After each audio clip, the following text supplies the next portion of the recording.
yazdı, tarixə Cingizlə yazdı. Əsər Azərbaycan əskəri silinməyən izlə yazdı. Fərid Mübarizlə yazdı, tarixə Cingizlə yazdı. Əsər Azərbaycan əskəri. Bizim peşinde itaati bir balası.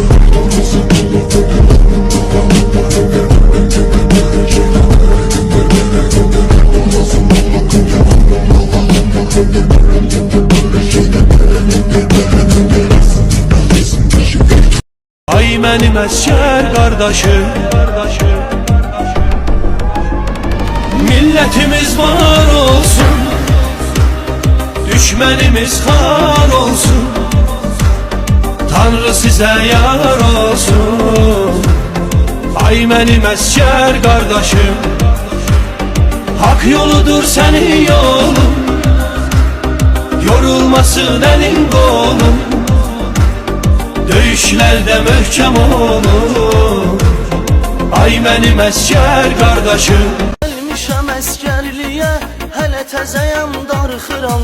Ne üçün gəldim hərbiyə, hələ təzəyəm darxıram.